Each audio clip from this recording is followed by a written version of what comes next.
మన్మోహన్ సింగ్ గారి కోసం ముఖ్యమంత్రి గారు ప్రవేశపెట్టిన తీర్మానానికి సంపూర్ణ మద్దతు తెలిపిన. విగ్రహాన్ని పెడుతున్నారు, సంతోషం, యూనివర్సిటీకి కూడా పేరు పెట్టండి అని సూచన ఇచ్చాము. అంతేకాదు మన్మోహన్ సింగ్ గారికి భారతరత్న ఇచ్చి తీరాల్సిందే, దానికోసం మీరు పెట్టిన తీర్మానానికి సంపూర్ణమైన మద్దతు తెలియజేస్తున్నా అని చెప్పాను.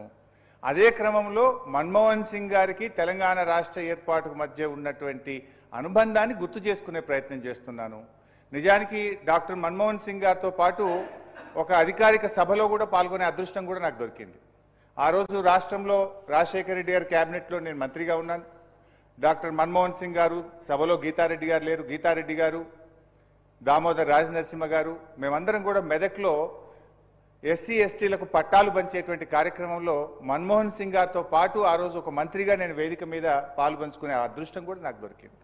సో అట్లా డెఫినెట్గా వారితో ఉన్నటువంటి జ్ఞాపకాలు, వారితో ఉన్నటువంటి అనుబంధము, వారితో ఈ రాష్ట్రానికి మా పార్టీకి ఉండేటువంటి అనుబంధాన్ని చెప్పడం ఎట్లా తప్పవుతుంది అధ్యక్ష? మంచినే గుర్తు చేసే ప్రయత్నం చేసుకుంటున్నాం.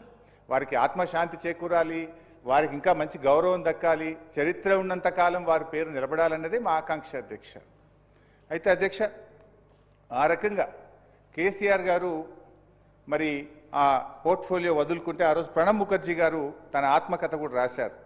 ది కోయలిషన్ ఇయర్స్ అని 10 సంవత్సరాల యూపీఏ పాలన మీద ప్రణబ్ ముఖర్జీ గారు ఒక బుక్ రాశారు అధ్యక్ష.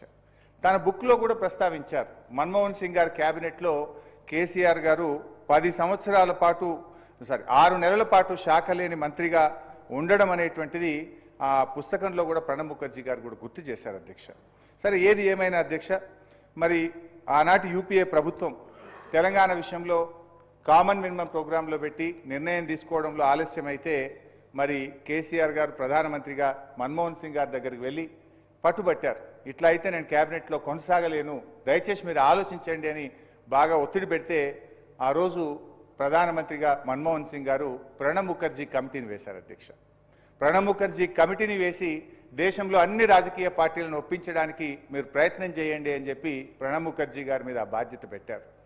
అప్పుడు కేసీఆర్ గారు పోర్ట్ఫోలియో లేని మంత్రిగా ఉన్నారు కనుక ఒక్కొక్క పార్టీ దగ్గరికి వెళ్ళి దేశంలో 23 రాజకీయ పార్టీలను ఒప్పించి ఆ 23 రాజకీయ పార్టీల లేఖల్ని డాక్టర్ మన్మోహన్ సింగ్ గారి చేతిలో కేసీఆర్ గారు పెట్టారు. ప్రణబ్ ముఖర్జీ గారి కమిటీకి కూడా ఆ లేఖలు అందజేసినటువంటి విషయాన్ని కూడా నేను గుర్తు చేస్తున్నాను.